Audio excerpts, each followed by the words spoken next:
So I'm sitting here with my esteemed colleague, Dr. Cow, who is, an incredible facial plastic surgeon and rhinoplasty expert, facelift expert, and I get questions about when we're talking about rhinoplasty. They come see me.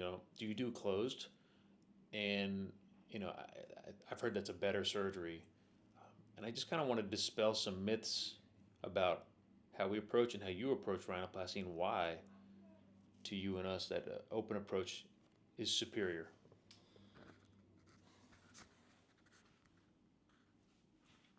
Um, yeah, so on the topic of rhinoplasty, closed versus open is one of the kind of most popular questions to ask, and certainly, I do both of them, and there's very specific scenarios. Certain surgeons are a little bit more comfortable with one approach or the other, and there's different advantages. So, I most recently did a closed rhinoplasty on a lady that had a big event, kind of coming a little bit sooner than expected. Than and in that instance, I was thinking about her swelling and that we were basically treating the hump in the nose and did a little bit of preservation technique to kind of keep that, you know, swelling down and also kind of giving her a nice profile. When we talk about maybe a little bit more extensive tip reconstruction, for me personally, I prefer to use an open technique to address those cartilages that are at the tip. So there's certain aspects in each person's nose that I'm looking at to determine whether or not we're doing it closed versus open.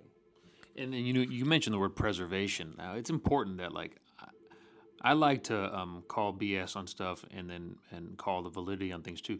You know, there are so many times when you're doing an open technique, but you are preserving the structures or you're recreating, reinforcing what's there. So give me your thoughts on that. On should everybody be a preservation? Should you be preserving at all times? When does it make sense? When does it not? And what does it really mean to preserve something in the nose when they use that term? Yeah, so commonly when we talk about preservation, for me, we're talking about, the dorsum of the nose, when there is a hump, and we're trying to bring that down to some extent. Maintaining some of those structures intact can potentially help you in the long term, and that's not for everybody. Certain cases are definitely challenging to do in that way. Um, Sometimes, you have to reconstruct the whole thing.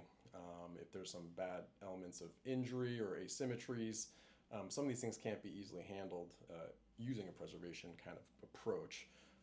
So again, commonly kind of the tip, the lower lateral cartilages. If you're doing a lot of those things, I'll commonly use an open approach. Still using some structural elements as well. One of the questions too is when someone comes in and they have a rhinoplasty concern, a nasal concern, and like, I just want to do this, and it's like a focus.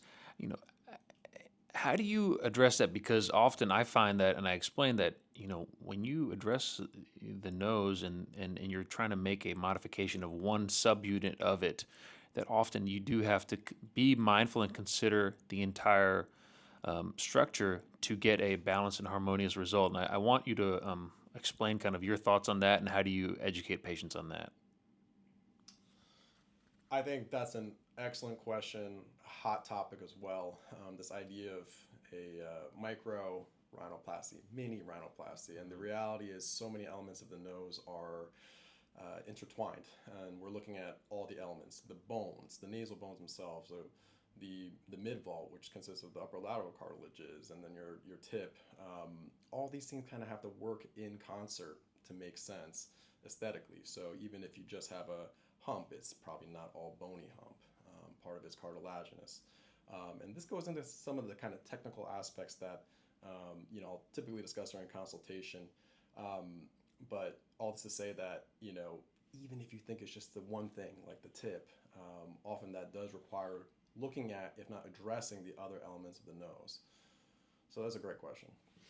All right, man. Well, thanks for these pearls. I think rhinoplasty is really a remarkable procedure, but it is just so important to have a talented surgeon like you addressing the needs so that you can get things right on the first intervention. And if there is a revisionary thing needed, a secondary and tertiary concern, I've seen some of the cases that you've done, and they really are remarkable. So keep up the good work.